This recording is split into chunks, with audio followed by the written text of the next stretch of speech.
Bonjour, chers auditeurs, chères auditrices, bienvenue à cette autre édition de Discutons Passion d'Arlie Dubois avec vous sur les ondes de Radio Centre-Ville 102.3 FM. Aujourd'hui, nous allons à la rencontre d'une charmante dame qui s'appelle Myrlène Shirley-Judy. Puis-je dire le nom complet comme ça? Alors, elle va nous parler évidemment de sa passion, elle va nous présenter une de ses chansons préférée, mais avant tout, nous allons un peu parler de ce qu'elle fait comme métier, sa profession, etc. Alors, bienvenue, merci d'avoir accepté l'entrevue. Merci de m'avoir invitée. Alors, j'ai cru entendre entre les branches que vous êtes phytothérapeute. Oui, Qu'est-ce c'est bien ça. qu'une phytothérapeute? Une phytothérapeute, c'est quelqu'un qui fait des traitements par les plantes. Donc, la phytothérapie, contrairement à la médecine traditionnelle, je n'utilise pas de médicaments pour traiter certaines conditions de santé, mais plutôt des herbages. OK. Donc, c'est ça en gros. Donc, dépendamment de la problématique de la personne, la façon qu'on fonctionne, c'est bien sûr avec un bilan de santé. OK. Et le bilan de santé me permet d'aller voir où est-ce qu'il y a un problème. Contrairement à la médecine traditionnelle, on va arriver chez le médecin, on va lui dire « j'ai mal à la tête », il va te prescrire de l'acétaminophène. Cependant, moi, si tu me dis tu as mal à la tête, je vais aller à la source. Je dois savoir pourquoi. C'est qu'est-ce qui cause le mal de tête. Et à partir de là, travailler avec les plantes pour enlever le symptôme. Non seulement enlever le symptôme, mais au fond, régler la problématique. Travailler avec les plantes. Mais c'est pas bon au goût, c'est... Oui, effectivement. Il y en a qui sont très amers. Ce n'est pas bon goût, ça je le donne. Mais moi qui prends des traitements d'herbage depuis 2013, je n'arrive pas à m'habituer au goût. OK. Certaines personnes, ça ne les dérange pas. Mais certaines personnes, oui, c'est un peu difficile pour eux. Mais tout ce qui n'est pas bon au goût est bon pour la santé. Tout le monde le sait. D'accord. Donc... Et j'entends souvent phytothérapeute, j'entends également le terme, le mot naturopathe. Quelle est la différence entre les deux? Parce que naturopathe, ça sonne produit naturel aussi. Oui, c'est ça. La naturopathie, c'est général. La phytothérapie, c'est une spécification de la naturopathie. Okay. Donc, la phytothérapie, nous, on est vraiment spécialisé dans les plantes, l'herboristerie, tandis que la naturopathie, c'est beaucoup plus général. Alors, vous disiez tout à l'heure que vous pouvez faire un bilan de santé. Vous offrez des bilans de santé. Est-ce qu'on peut vous consulter pour un problème, par exemple, urinaire, un problème d'anxiété? Comment vous procédez quand, justement, quelqu'un vous parle d'un tel problème? Lorsque la personne a une problématique, moi, avec mon questionnaire, j'ai des questions précises à poser pour savoir quel système qui a un problème, qui cause l'infection et tout. Donc, un bilan de santé, lorsque je rencontre la personne, notre rencontre dure 1h30. Donc, vraiment pour que je passe en revue toutes mes questions. Puis aussi, à la fin, c'est là que ça va me donner un portrait de là où ça ne va pas. Puis, je vais voir aussi, tant ça peut être les habitudes alimentaires, ça peut être... aussi, ça va des fois même d'ordre émotionnel. La personne peut vivre quelque chose de difficile et ça ressort par une maladie, ça ressort par un malaise physique. Donc, c'est de là qu'il est important de faire le bilan pour savoir où est la problématique. Il faut aller à la source. OK. Et qu'est-ce qui vous rend apte à faire des bilans de santé? Les questions. Okay. Les questions sont on a, comment je pourrais dire ça? On a des questions d'ordre pour vérifier le système respiratoire, le système rénal. Donc, les questions vraiment sont précises par rapport à la façon que notre corps est supposé de fonctionner normalement. Donc, c'est de là que, par exemple, vous m'aviez parlé des problèmes urinaires. Je vais vérifier l'urine. Est-ce que vous urinez fréquemment, trop fréquemment ou pas assez fréquemment? Je vais vérifier dans l'urine la couleur. Je vais vérifier est-ce qu'il y a de la mousse, est-ce qu'il y a des dépôts, est-ce que c'est huileux. Donc, tout ça, ce sont des indices pour me dire c'est quoi la problématique. Okay. C'est des choses auxquelles les gens ne pensent pas. Pareil, comme pour les selles, je vais demander c'est quoi la couleur des selles, la forme, la consistance. Je sais ça. Je ne regarde pas nécessairement mes selles, mais bon. Et c'est quelque chose à faire parce que notre corps nous parle. Donc, notre corps nous envoie des signaux. C'est justement ces indices-là qui vont nous dire « Ah, il y a une problématique Donc oui, c'est important de vérifier ces choses-là. Il y a, si je peux dire le terme pour ne pas insulter personne, des gens justement qui vont s'improviser phytothérapeutes ou naturopathes, de ce qu'on appelle, bon, je pourrais dire peut-être des charlatans. Comment savoir qui est apte justement à faire un bilan de santé ou non? Moi, j'ai suivi un cours d'1 an et demi en phytothérapie. On a eu une section herboristerie. L'herboristerie, c'est la spécialisation des plantes. Donc, on a appris les propriétés des plantes, quelle partie de la plante qu'il faut prendre pour traiter et tout. Donc, moi, c'est vraiment un cours que j'ai pris d'1 an et demi et je suis aussi membre de l'Association des naturothérapeutes du Québec. Okay. Donc, en étant membre, les gens peuvent vérifier la validité parce que eux, pour que tu deviennes membre, eux autres, ils vérifient ta formation. Et si ta formation est approuvée, c'est là qu'ils t'acceptent. Donc là, puis aussi, je peux émettre des reçus pour des fins d'assurance. Donc tout ça, les gens sont en mesure de le vérifier et voir si c'est vraiment quelqu'un qui est spécialisé ou si c'est quelqu'un qui s'improvise. OK. Donc il y a une formation d'1 an et demi. C'est quand même long. Oui, mais 1 an et demi, ça passe vite. Moi, j'ai trouvé que ça a passé vite. Vous couvrez plusieurs aspects, j'imagine, dans la formation et tout. Oui. Un peu plus tôt, vous disiez, bon, on peut aller voir un médecin. Et on dit au médecin qu'on a mal à la tête, il nous prescrit une pilule.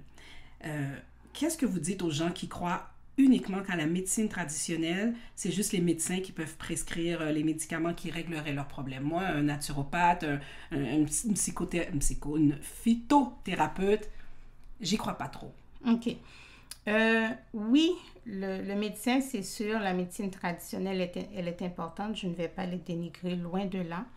Mais il ne faut pas oublier que dans les temps anciens, en 1950 et même avant, c'est les herbages, c'est la nature. C'est comme ça que les gens se guérissaient.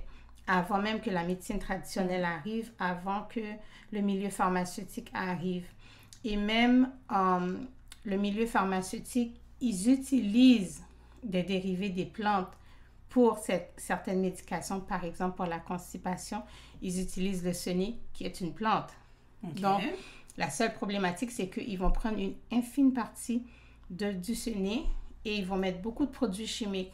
Tout ça, évidemment, pour faire beaucoup d'argent parce que s'ils mettent juste la plante, donc ils devraient le vendre plus cher, donc ils ne font pas assez d'argent, tout ça. Donc, c'est là que ça cause des problématiques, c'est là qu'il y a des effets secondaires. Donc, c'est le mauvais côté de la médecine traditionnelle. OK, donc ce que vous me dites, si je vais dans la nature, je prends une feuille, je l'utilise, par exemple, je la fais bouillir, j'aurais pas d'effet secondaire ou c'est possible? Pas d'effet de secondaire, non, parce que la plante, ce qui est bon, c'est que la plante va aller travailler ce qu'elle a à travailler. OK. Puis, comme par exemple, certaines médications, quand tu le prends, ça règle le problème. Moi, d'expérience, je l'ai déjà vécu, mais ça va causer d'autres problèmes. Okay. Puis, c'est ce que les plantes, c'est ce que les produits naturels ne font pas. OK. Bon. Alors, il faut essayer ça. Je vous rappelle que nous sommes avec Myrlène Shirley Jeudi, phytothérapeute. Et elle nous parle évidemment elle a eu la formation, elle peut vous rencontrer, faire des bilans de santé. Nous allons prendre une pause musicale. Mes invités choisissent toujours la musique. Alors, si tu peux nous expliquer pourquoi tu as choisi cette chanson, d'abord, quel est le titre, qui est-ce qui chante? Alors voilà, à toi la parole. Oui, le titre de la chanson, c'est « Ce n'est pas mon combat » de Sandra Kwame. La raison pour laquelle j'ai choisi cette chanson, c'est parce que c'est une chanson très réconfortante qui m'a réconfortée dans le passé. Et justement, je le dédie aux gens qui passent à travers des moments difficiles en ce moment, peu importe que ça soit physique, émotionnel ou autre. Écoutez-la, écoutez surtout les paroles. Moi, ça m'a réconfortée dans le passé et j'espère vraiment que ça fasse le même effet pour vous. Super, alors bonne écoute et on revient dans quelques minutes.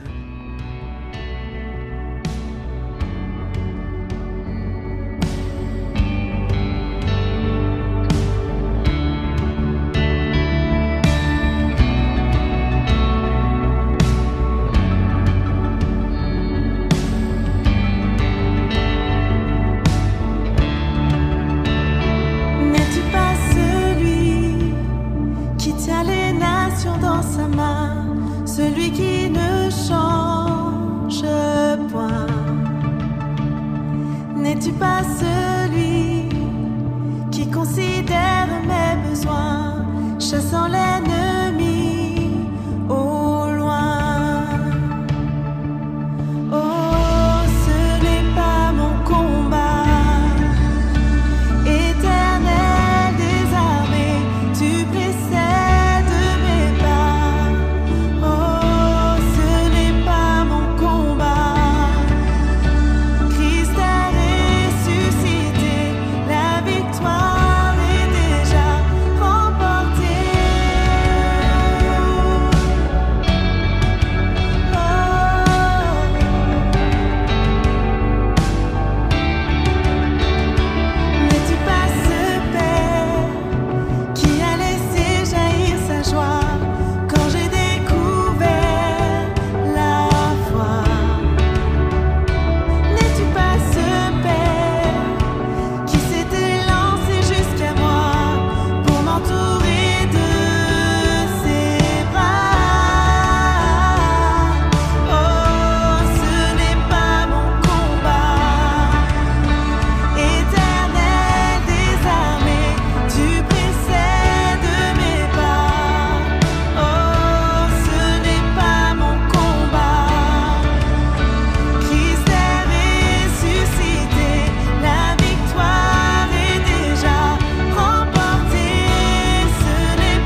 m'attends à toi.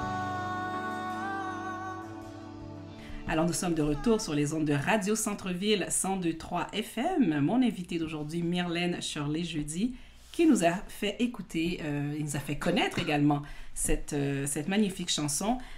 Puis-je dire que c'est une chanson qui est spirituelle, chrétienne? Oui, elle est. C'est une chanson chrétienne. Sandra Kwame est une chrétienne. Et son album au complet, si vous allez sur YouTube downloader l'album, c'est toutes des chansons chrétiennes qui sont dessus. Oui. OK. Alors, ça m'amène à une question qui n'était pas prévue. Comment vivez-vous votre spiritualité? Wow! Moi, c'est en ayant une relation très étroite avec Dieu. C'est important pour moi parce qu'il est notre créateur et je sais qu'il y a beaucoup de monde qui dit, bon, ils lancent des choses dans l'univers ou ils font confiance à l'univers, tout ça. Il y en a qui méditent. Oui, mais moi, je préfère adorer le créateur de l'univers parce que c'est lui qui a le pouvoir. Puis, c'est ça, la façon que je le vis, oui, je fais de la méditation aussi avec ma Bible, des temps de prière, des temps d'adoration seule ou aussi à l'église. C'est important pour moi d'y aller, de communier avec les autres. Puis, on a aussi un support aussi lorsqu'on s'attache à une communauté. C'est comme une grande famille. Oui, exactement.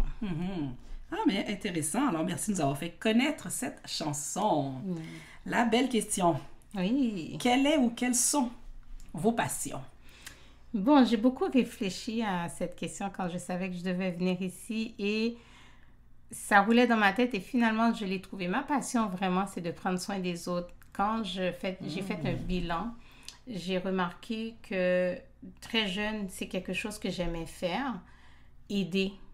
Aider les autres, répondre aux besoins des autres et tout. Donc, au début, je ne le voyais pas comme une passion. Maintenant que je pratique ma profession, c'est comme un besoin pour moi.